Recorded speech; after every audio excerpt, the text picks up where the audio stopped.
Most people chase retirement. My guest walked away at 47, not to retire, but to start living. Brian Herriot did the Accenture playbook, the UCSF playbook, climbed every ladder. Then in 2023, he took 6 months off and never went back to the old game. He now builds what he calls a time freedom forecast, a 1 day plan that tells you exactly when you are free. His book drops September 15. Today we find out what he learned on the other side of the ladder. Let's go. Welcome, Brian. Thank you, Simon. I'm really happy to be here with you. Were you scared you wouldn't come back? To work, well, actually, I didn't know what would happen. So I took that first amount of extended time off in 2023. I did it over the summer. First, we did a month in Portugal, which was beautiful, slow traveling. And then we spent the rest of our summer months at our cabin in Wisconsin. And it was really great. But what I did observe at the end of that time, though, this was about by the time we got to about 4 months, I really did want to go back. Um, I didn't know what I would feel, but it's what I'd always heard that, once you work so hard and then you decide you never have to work again, like what do after you go travel a little bit, kind of you end up wanting to go back. And so that's really exactly what happened to me. So I don't know if I was worried if I wasn't going to go back, but I quickly proved to myself that I did want to go back to work. And I'm actually so glad that I didn't go through, all this sacrifice in order to like officially retire early, only to then realize I wanted to go back. At least I was able to discover that a little bit earlier in my life. But your coming back looks different now. How does your work schedule looks now? It does. So the way that I do things is that I try to organize the projects that I do, or the way I work with people as a financial advisor. Whatever the work happens to be, I try to. It's not a technical term, but I chunk the work, right? I take my service offering and I put it in a 1 day or a 1 week or a 1 month time period, and then I take those chunks and then I shift them and stack them in the months that I want to work. And the months that I never want to work are the summer months. Usually July and August, you can count on me being at the lake and taking some time off. But, as entrepreneurs, we're never not thinking about our business. So I've found this to be true in that on one hand, you're out of the day-to-day of your work and you're rejuvenating, but also you're kind of thinking about things in a different way. You're making creative connections.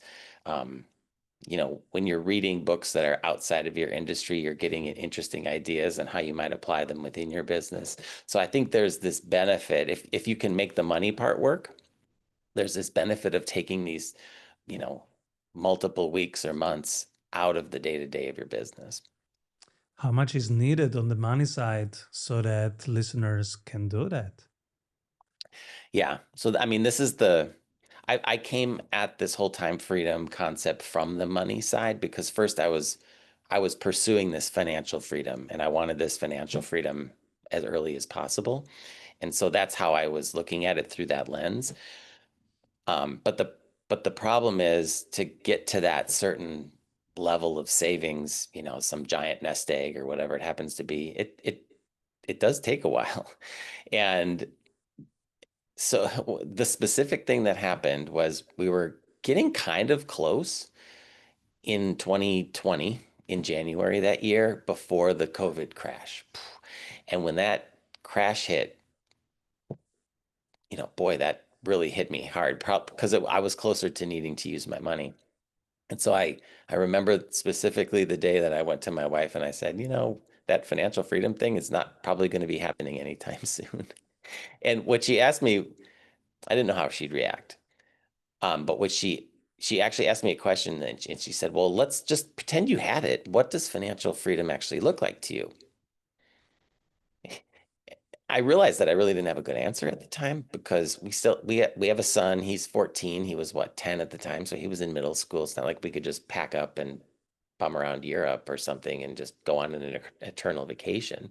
And plus, I really liked the work I did. So I realized that what I answered was I'd probably do some of the same stuff I already do, but I'll just do less of it with more time off. And she's like, "Well, that doesn't sound like financial freedom. Like financial freedom so what it made me realize that what I had seen as financial freedom was like this absolute freedom where you never ever have to work again. But what I really wanted was what I now call meaningful freedom, which is the ability to work how you want and when you want and take time off and then go back and work hard again and then take time off."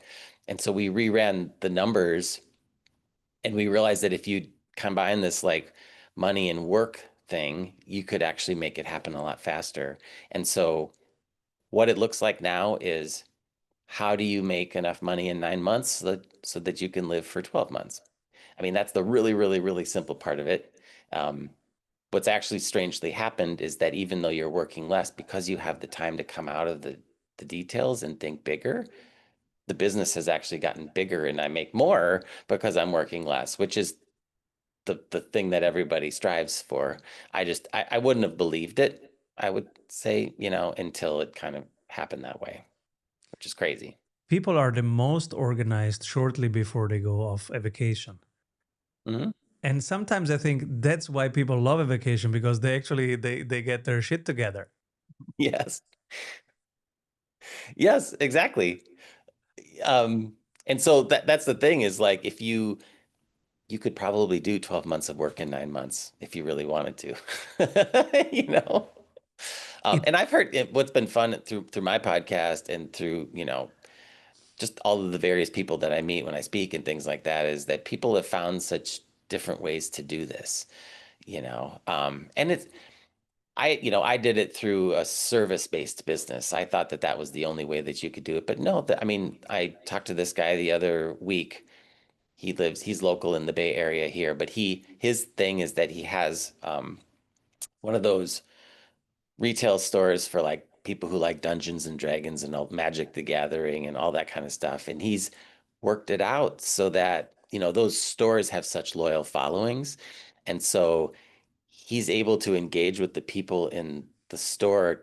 They want to like kind of take over for him when he's gone for 3 months at a time. And so I mean, he's figured out a way to do it too. I think if that's your goal, if your goal is you have to give up your goal, you have to change it from like just maximum wealth building and to maximum freedom maximizing, right? And so if that's your goal, I really do believe that you could make it work in how you structure your work or in how you structure your team.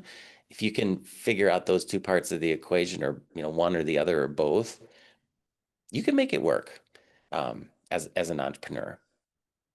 last 20 years I was always maximizing my savings, right? What's my savings rate? Oh, I it's 36%. Oh my god, how good. And then I was excited about it. And then I heard I was listening to this book while running, How to Die with Zero, Oh yeah, that one. Yeah, good book. and it asked questions about how do you actually want to spend it,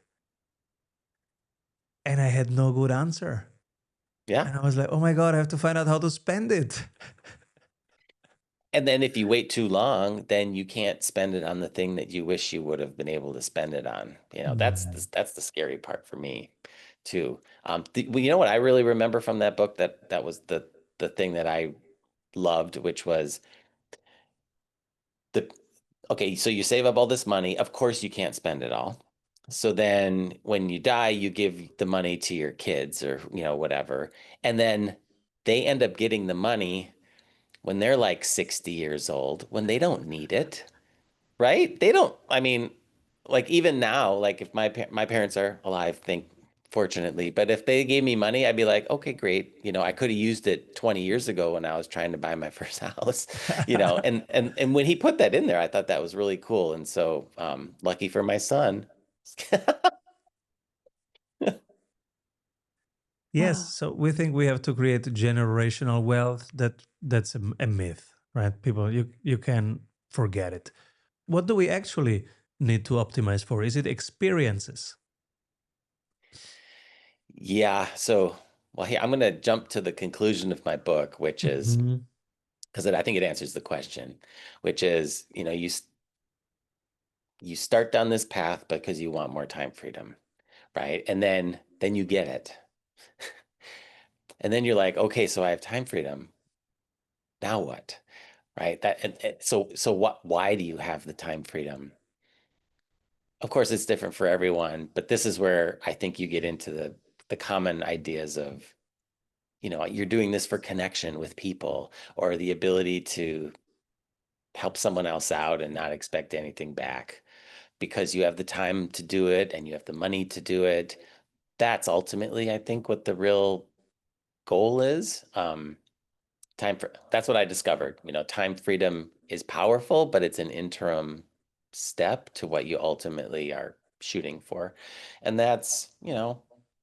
so we've started giving money to all of our nieces and nephews for college. And God, that feels really good. It feels really, really good to do that. And it's the right thing to do. Um, but that's only been possible because of making everything else work out and having the time and the financial resources, to do that. And there's so many other ways that people can give back. It doesn't have to be even financially. It can be with their time now that they now have. And that's what's really fun about, finally working yourself into a situation like this. So many roles probably in your community right now where you would love to be more present, to do something around you, your neighbors, your spiritual gatherings, where you would love to contribute more, and that might be something. It is. And the hardest part, I think, too, is for some people is just to commit to taking that time off. Um, you're talking about being able to do as much work just before you go on vacation, right? That you could probably do if you hadn't gone on the vacation. The same thing happens with protecting your time. This is another thing that somebody else described this to me first, and I'm like, oh, I like that. Which is if anyone listening, or if you've ever had, I've had this where an emergency happens, right? Like your parent falls or something like that, and you suddenly have to go away from work for an extended period of time, like a month or two. I know people that this has happened to. This happened to me before. Somehow it's okay, right? That it's okay. It's okay that you've gone away. Stuff gets done. Work gets done. And so you have to like commit to this, taking this time off as though it were an emergency, because stuff's going to be okay. But then you just have to be really thankful that it's not an emergency, of course, um, which is then how you can then have the time to do these things that we were just talking about earlier. The time freedom forecast. One day with a client. What's the hardest moment in that day? So what we do in a time freedom forecast is I work with an individual to do a few things. One is, envision the life that you want to be leading 10 years from now, because that comes back to the whole concept where people kind of they overestimate what they can do in 1 year, but they underestimate what they can do in 10 years. And when you know where you're going, that's like the first step. But then after that, the the the beauty of the time freedom forecast is working with my time freedom calculator, which is the easiest way to think of it is it's a retirement calculator, but the retirement date is much, much earlier. Mhm. And so that's one big difference. And then the other difference is because you're moving that date up, it's not as though you're only dependent on living off your savings after that date. So you have the ability to add in flexible work after that free date. Um, So it's not and really retirement, it's more like mini sabbaticals during the year. yeah, and so the idea is that you get to this date when you can become free. So let's say, your age, whatever, 50, I'm 50 now. So I'm 50 today. Let's say I don't have time freedom. I want to set my time freedom date to 53. Um, of course, the money you've saved and the growth rates and how you pull that all is, plays into the calculator, but also you have the ability to supplement that money with some sort of flexible work that you're doing after 53 for 5 years or 10 years or forever, right? Because if you create this work, this is a big thing for me too. Like if you create this work that you absolutely love because it's super flexible and in your control and you're only working on what you enjoy and you have great social connections, maybe you want to do it forever because it kind of keeps you plugged in and contributing. It's just that you don't have to do it 2,000 hours a year. You have the ability to have that income supplementing the money also that your savings and investments are earning. And that's there's a lot of power in that because that's what allows you to shift that free date earlier and earlier and earlier. So a lot of people that I work with, the vast majority can kind of get there in 3 years. That's really what it boils down to. And this is somebody that's mid-career who's done some savings, has some skills, and is interested in the entrepreneurial path, of course. Some people can just move some things around and do it like within a year. If people are earlier in their career, in those cases, it's still good. It can take 10 years, but that's 10 years. I mean, 10 years goes by really fast. I don't know. As I get older, it feels like it goes by even faster than it did when I was a kid. I don't know how you feel. Yes, it's so fast. 3 kids here, and they grow so fast. Now, if somebody's listening and they are a business owner running at full throttle, 70 hours a week, where should they start? That's a really, really good question. I think, well, my first suggestion would be, do you have an assistant?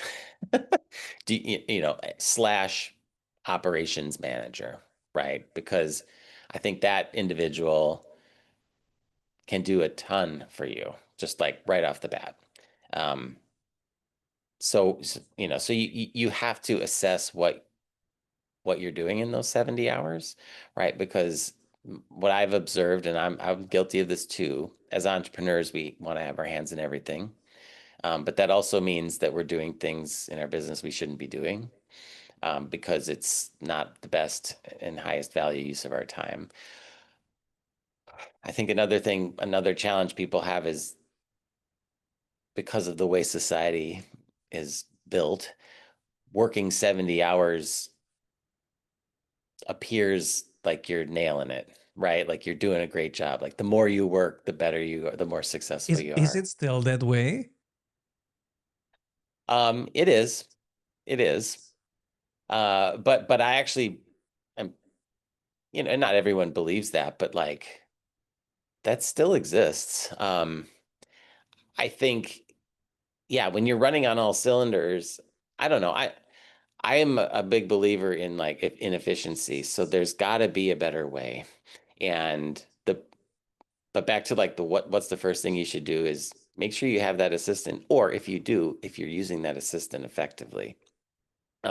Because when you can start shedding the more time consuming and or lower value added tasks from your plate, then you can come back down to 40. So that'll help you. But then you can start to think about these other ideas. Like if you're running so hard like that, how are you I don't know. When I do that, when I've had those periods in my career, you're not thinking strategically about anything. You're just like working hard. And I don't have anything against hard work. I'm a Midwestern US kid, who was taught to hustle hard. Um, but especially as you develop skills and experience, you have more to bring to the table than just your hustle. So, So, assistant first or ops manager, and then probably a day planning, strategizing, or what's the next step? yeah.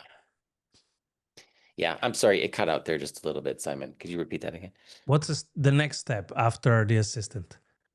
Oh, so before you go crazy and start taking summers off.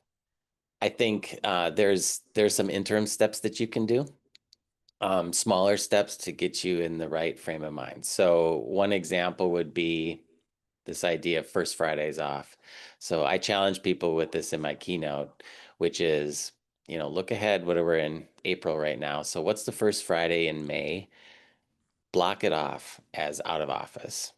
And, no work that day, no obligations, just spend it thinking about other things, spending time with your family, whatever it happens to be. And then not only that first Friday in May, but do it for the next year. If you do that, that's 8 times 12 is 96 hours. It's almost 100 hours of time that you probably wouldn't otherwise have. Because most of the time we already have off, we have blocked for something else. So that's a quick way to force yourself just to taste what it's like. And that's very doable because it's just one day. It's making a 3-day weekend. Um, Another way to test taking some time for yourself in a larger chunk of time is the 1 month holiday strategy, and it's easiest if it's over the winter holidays. If you are off for a couple of weeks over the winter holidays, the last week of December and the first week of January, take another week on the front end and another week on the back end of that and take a full 4 weeks off, because it's usually slower than anyway. Your clients are away, your staff is away, so you should be away too, and try that out. And that's, another almost 100 hours ish. And so now you're starting to build these up.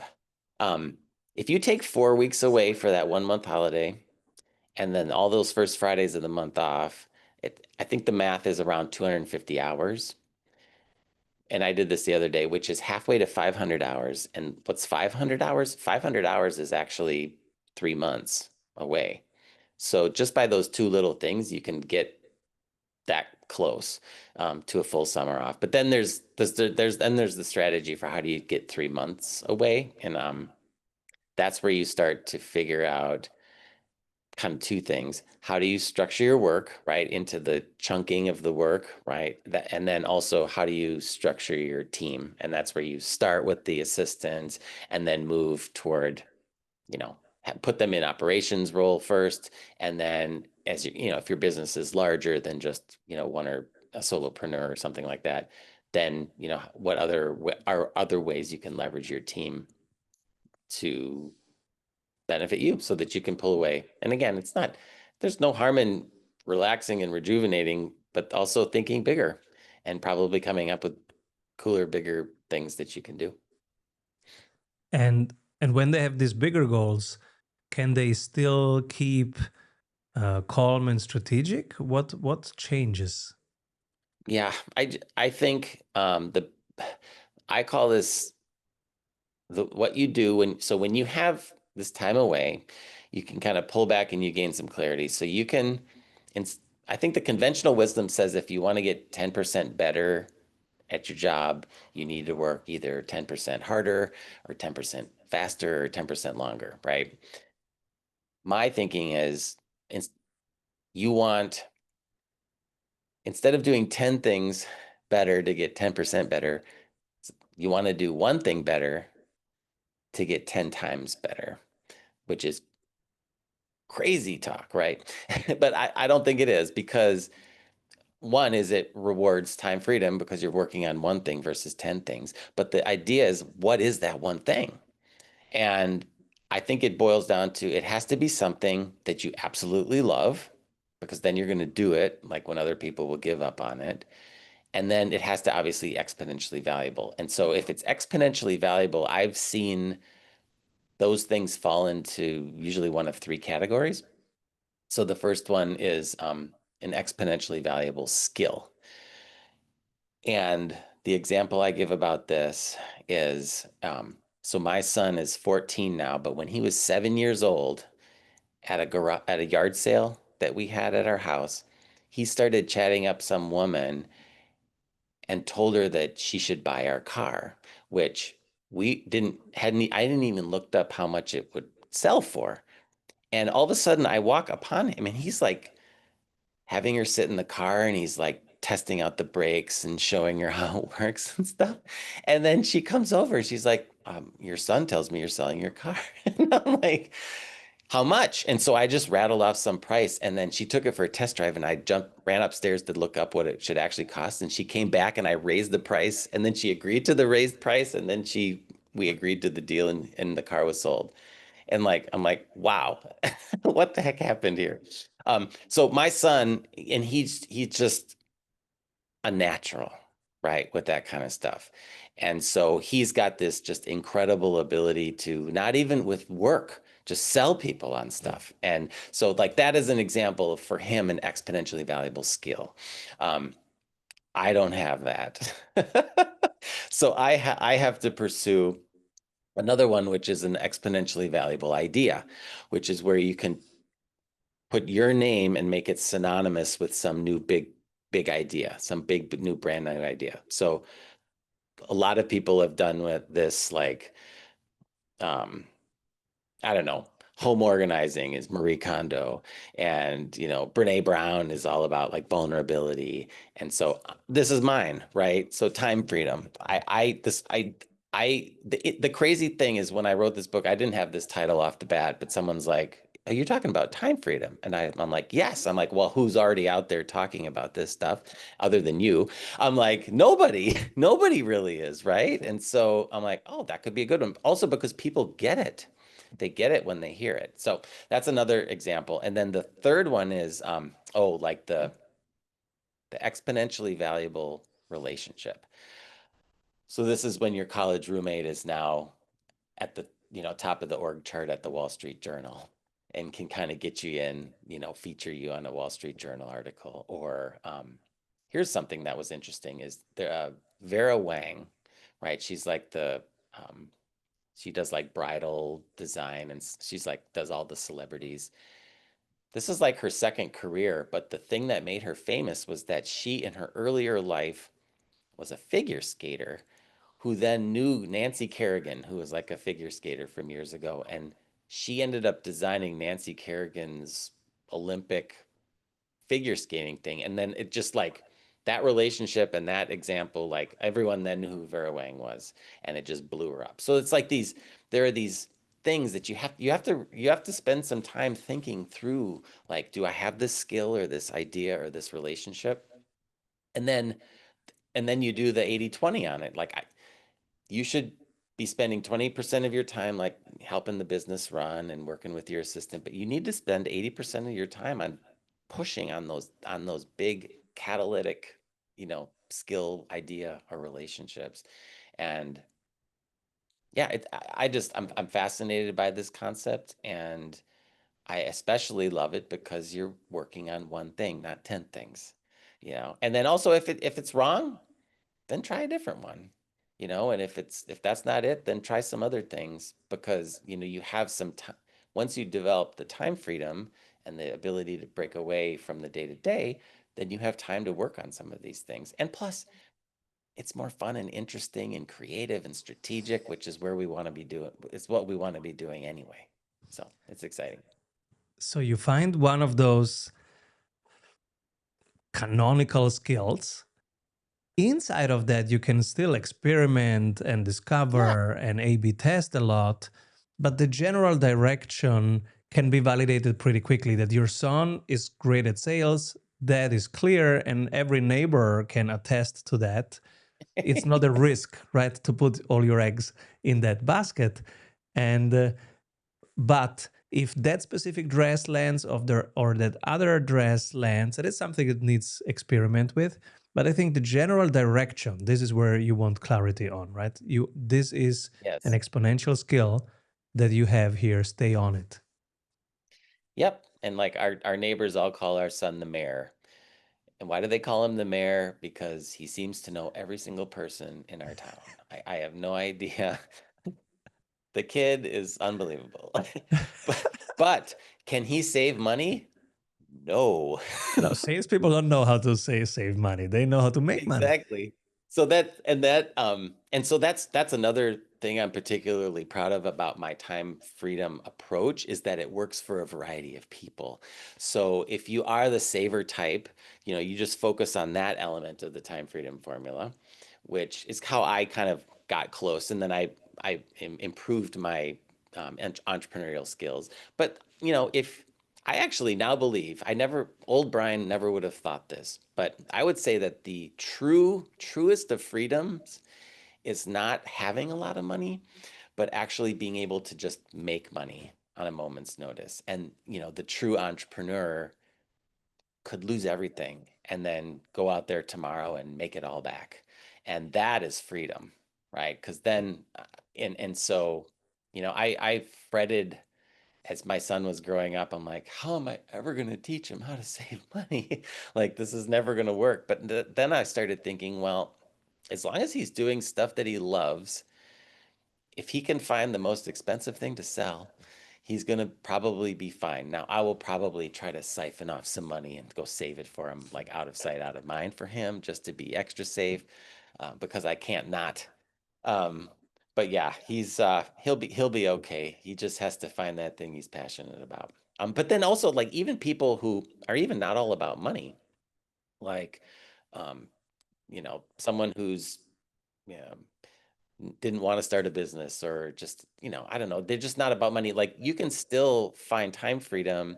You just have to really focus on the side of the equation that is around, like, how expensive your life is, right? So if you can find cheaper places to live and cheaper ways to live, then you can actually go a long way without having to have huge nest eggs and things like that too. So, um, yeah, it was important to me in my book to show these different ways to go about it. Um, and yeah, um, So one which makes it component more doable. is cash generation, like the ability to generate money. And is another component also the ability to say no and yes to things? So, for example, I'm okay with not living in the Bay Area where you Mhm. live. I could probably make more money if I was in the Bay Area, but I have decided that I will not commute. I will not go to work. Work will come to me, even if it's less cash, but I have a higher degree of felt freedom and agency over what I do. Is that aspect important? The capacity to say yes and no to places, people, projects. Yeah, and I think that's why you got to be careful in a book too to say this is the answer, because it's so different for people.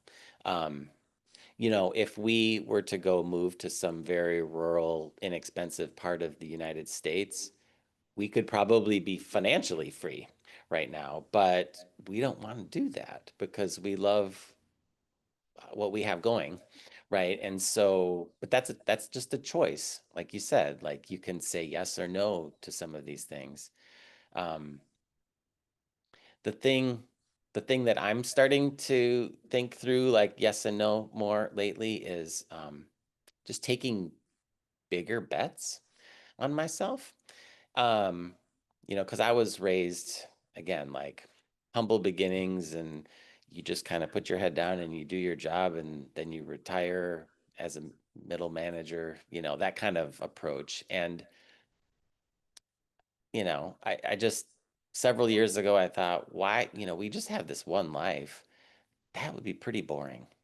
And so my new thing is, like, how can I make my life just a little bit more interesting and take some bigger bets and some bigger chances, and knowing that they're not going to pan out, but at least you've tried it. Um, I'm doing more and more speaking. My goal is to speak internationally and then stay in that country for a month or 6 weeks, because there's just so much more to see. And I mean, I'm 50 already. I'll probably start not moving as well when I'm 80. So that's really only 30 years, which is so scary to me. So you got to be doing these things now. Because before you know it, then as you get older, then you don't want to do those things anymore, and that's okay too. But now's the time, you know.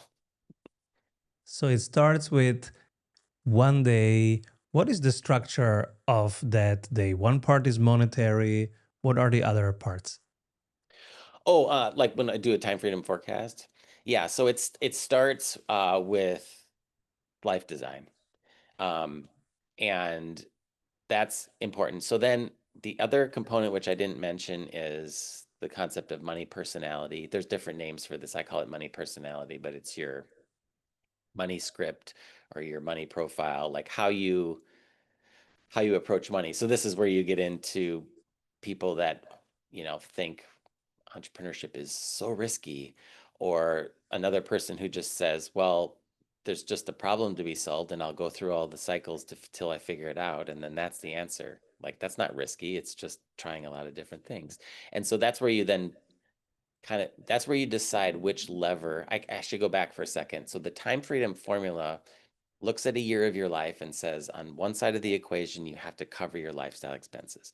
And on the other side of the equation, you have two parts. You don't just have your investments and your income coming from investments, but you have this flexible work. So if you look across those levers, you have different ways that you can move those levers, and the money personality will give you an insight into which one is the easiest for you, or where is your strength. That's not to mean, so my strength is the investment income part, because I've always been like a money saving, that type of person. Um, but I've worked on developing my entrepreneurial side. And so when you have more than one, then you have, more levers that you can pull, and you can probably get there faster. So that's the second step. Um, and then of course, then there's the calculations of the money stuff. So that's the calculator and figuring out what would you need to earn on a flexible work basis for how many years in order to pull off this lifestyle within 3 years. When you only then I found you feel comfortable going, okay, so that's how it would look if I project things into the future. Knowing that, and knowing I'm the entrepreneurial type, then you can get really tactical about, well, how am I going to do this? Right. So then you can really start to think through my this is my skill set, and this is my business. This is what my business looks like now, but this is how my business is taking up more of my time than my even, my original corporate job took up. How can I move my work around or look at the team to figure out how I can get to where I want to be so that I have some time away. And again, they're no like overnight fixes. I mean, some things you can do overnight, but you need to just gradually move in the right direction. I definitely have time freedom. I work for 9 months and then I go to the lake for 3 months. It's great, but it's also evolves, right? So like, this is going to be crazy. Sometimes we feel like going to the lake prohibits us from doing other things.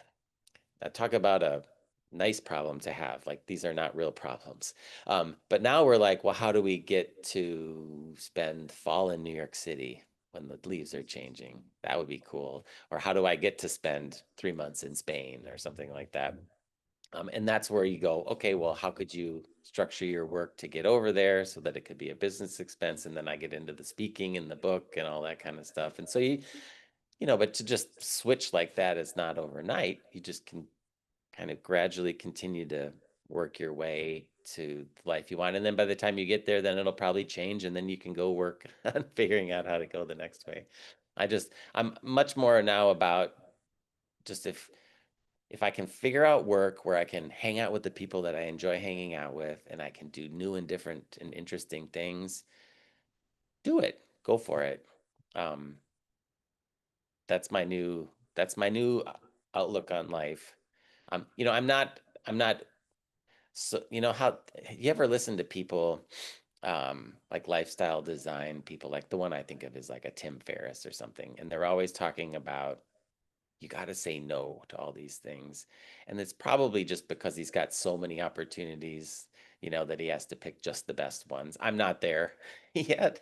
Um, because my new way of is actually saying yes, right? Like, if somebody's going to go through this thing to plan a trip or to do whatever, I'm like, why? Yes, I'll do that. I'm gonna. It's almost like someone actually As long as explained it it's to in me. Spain, right? Yeah, yeah, Spain or France. I'll go there too. Or, anywhere. London, I go to London. Um, Somebody told me the other day who it was Laura Vanderkam. She writes on Time as well. But she said that she likes to take meetings with people that just offer up a quick one-on-one because it's like you're taking little bets. You're like, one of these could end up being something that's really cool, and I end up doing some new crazy new big thing. And I thought, I really like that approach. It's completely the opposite of what like a Tim Ferriss would tell you. And again, maybe when I'm so famous like that guy, I'll have his view on things too. But right now, I don't have that. I have the opposite. I made a note to send an email to Laura Vanderkamp. Oh, she's really great, and she has a new book coming out in May. In May, So you see, I should do it. What are yeah, these it's called Big personality? Time. Big time. Pardon? What are these personality types, and what are Oh, the buckets that come easier to them? yeah. So the three main personality types. There's a fourth that I can tell you about too, but the three main ones that align with the time freedom formula. The first one is a money minimizer. So I'm not this is not me, but there's people in my life that are like this. The money minimizer is the person, and I view all of these as strengths. This is another thing, and some people write about these money personalities in their negative, like or their conditions, like oh you spend too much and blah blah blah blah blah. My perspective is their strengths, and the money minimizer is somebody who realizes that it's not just about the money, right? Which is a good thing.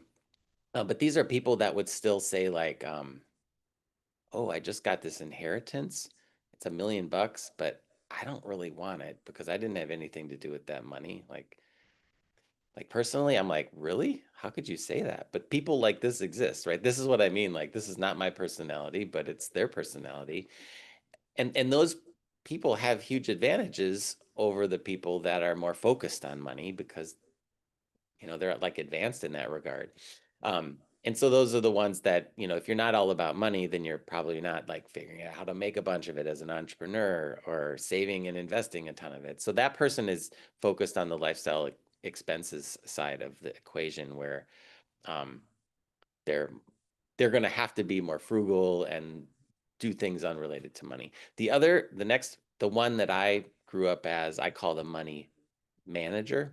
And this is someone who's just, they're good with money. They seek out value, they save. Um, they, these are often though people too that are like, and this is something that happened to me where you're like, you'd never give any money to someone on the street because, they didn't earn it, which is not a good thing. But it comes with the personality. So you have to work through that. I've had to work through that. And so that's the money manager, and they're going to obviously save and invest and build up the savings and, save early and have it compound. And there's huge benefits to that and being able to live the life that you want to live. And then the money maker, that's Theo, my son, or the true entrepreneurial types, the people that can somehow just produce money from thin air. Like these are, I've heard someone describe, this was a sales coach that I worked for, Laura Wright. She's in my book. And she's like, I have this thing where I help people manifest money in their business. I'm like, I didn't even understand what that meant. But she's like, oh, you just look through your Voxer list and look through your email and you say, hey, I want to invite you to in my coaching program. And then boom, boom, boom, boom, all of a sudden you got $30,000. I'm like, that is freedom, like that's pretty impressive. So those are and that, the entrepreneurial flexible work piece, that person kind of aligns there. As I was writing the book, there was this other personality that didn't fit perfectly that I kind of put in right at the end, but it's still positive, and it kind of captures the other elements, which is what I call it the money masker. And this is someone who's kind of fallen on hard times or is in debt, or because these are real things that happen to people, right? And so what the money masker personality is doing is like um, trying to protect their kids from, you know, not having things. So they buy things that they probably shouldn't, or, you know, just doing things with money that probably aren't good, but you're doing it because you're like protecting the people around you or trying to save face and things like that. And I don't think there's anything wrong with that as while you're trying to repair your money situation, but then at some point you want to kind of put a stake in the ground and say, I want my money personality to reflect truly who I am. I don't want to be masking. And then you can try to move into those other three. But people are fascinated with money personalities. Like that is like the number one episode of my podcast. It's the part of the book everyone writes me about. Like I think everyone just wants to know what they are, which is pretty cool. So I have a little quiz in there in the book to test those things out, but they're interesting. And I also think now I just realized this like several years ago for the first time that why do couples fight about money all the time? It's probably because they have different perspectives, like these different personalities that they're coming at them from. Like I know for specifically, I won't name them, but a friend of mine and his wife, they argue about money. They're both great people, but she was raised with a family that had business failures in it. And so she's always thinking about what will happen if the business fails. And so she wants to be very careful with things and save things. And he was raised by someone who had business successes, so he's like, it's gonna be fine, let's invest that extra money. And so like they actually, after they read the book, they're like, oh my gosh, that is why we argue about this stuff. And so now that they know, at least they can come at it from a knowledgeable perspective, right? That that they have the ability to see each other's point of view, which is kind of interesting. Which chapter of the book was most fun for you to write? Mm.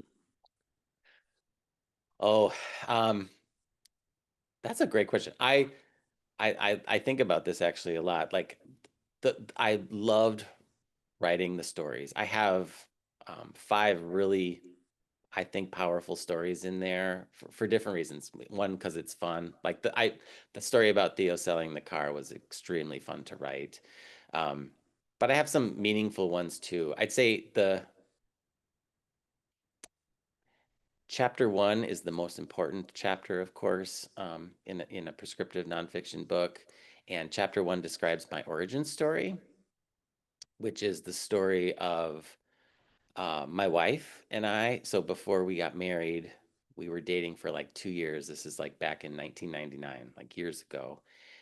And she has a chronic illness called cystic fibrosis that destroys your lungs. And in 1999, she got a double lung transplant. And I tell that story of like a major complication that happened. And I mean, it was crazy. And then we got through that. She was in the hospital for 3 weeks. She got out.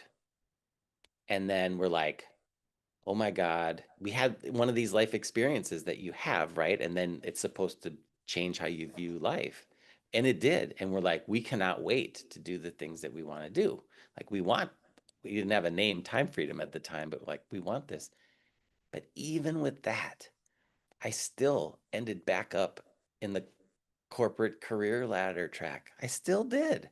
Like, I mean, you have to have. I mean, I had to have health insurance, and there was no ACA, coverage. I mean, in the United States, healthcare is a huge thing, right? Um, to figure out, and so that kind of just all these societal and cultural things pulled me back into like that traditional path, even though I had that experience with Claire, my wife, and then also in that chapter, there was this moment when I think I was 37 at the time, and I'm commuting to work, and I learn, this is years ago, so you may not even remember, but when you remember Yahoo, right? The tech company, there was Marissa Mayer she was the like named the CEO of Yahoo, and she was 37. I was 37. And I like looked her up, and I'm like, she's from Wisconsin. I'm like, hey, wait, that's where I'm from. And then I looked her up, and she was from like 100 miles from where I grew up. And I'm like commuting to this like ho hum job, and she's the CEO. I'm like, I should be the CEO. And then in my next thought, I'm like, what am I thinking?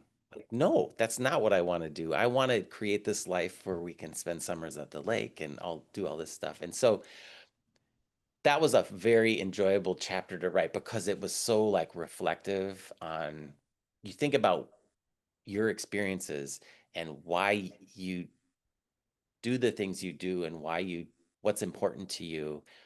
And it was really like changed kind of how I saw, like, so the writing process changed how I saw about, what I value.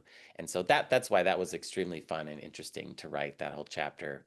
Um, because it also shows the realness of things. Like you can even go through an incredible event like a lung transplant and then still just pursue the same stuff because that's what everybody else does. So it's so hard. Like I have, when I hear, someone's stuck in a hard job, I'm like, I get it. I totally get it. Like no shame on you. Like it is just what it is. But you should still read the book because I think maybe I could shake you out of it and see if you want to do something different. I mean, people's work should like light them up. It should light them up. You should have the time to do your best work, and that's what I get really, really passionate about. So if behavior is so hard to change, what's the pattern interrupt? Will people find in the book the pattern interrupt for them? I mean, people need to be ready to see a message when they're ready to see it. I do believe that. Um, However, I mean, because even me, like, so that happened, that ride when I was commuting in and I learned about Marissa Meyer. You'd think then the next day I would just quit my job and, go do the right thing. Well, no, it took me another couple years. And what really happened is I was demoted at work, right? And then you're like, oh, screw this. Now I'm making a change, And so I think the key is continue to like educate yourself and know about these things. But I would say 8 times out of 10, some life inflection point is going to happen. Death, divorce, not your death, but somebody's death, divorce, a parent's going to die of a heart attack, or, something's going to happen. And you're going to be like, whoa, I need to make a change. And then you're like, what was that book again? And then you go back and then it's really ready. And you know how this goes. Like when you read a book that's dialed into what you need at that moment, oh, it makes all the difference. Like then you're like just all in. So I don't know, maybe not a totally satisfactory answer there, but sometimes just, yeah, again, like I'm a perfect example. Like I wish I would have just recognized it and then done it, but sometimes things need to happen externally. Brian Herriot, everyone. And his book is Time Freedom. You can find it on Amazon. You can find it. And Brian, where can people find you? Yeah. So actually, what I'll tell you is because this book does not come out for 5 months. However, there is a way that you can get access to it right now. So if you go to timefreedom.life, that's my website, and you can learn all about me. But if you go to the book page, so it's timefreedom.life/book, if you pre-order one copy of my book now and you put your order number in, I'll send you the audiobook right away to your email. So that way you can, if this is interesting to you, you don't have to wait for 5 months. You can listen. And then 5 months from now, you're going to be like, what is this when my book arrives on your front porch? Because it'll be like a little added bonus present on September 15th or 16th when you get it. So yeah, I would, but look me up on timefreedom.life and get in touch with me. I love meeting people. Did you narrate the book or was it AI? Oh, I wrote the book and No, I narrating definitely, the audio. oh, oh, the audio? Oh, no, no, no. Narrating? I did it. So, yes, so what I have available is a straight read that I did myself um, early on, and it's got some flubs in it, but people like it because it's very real.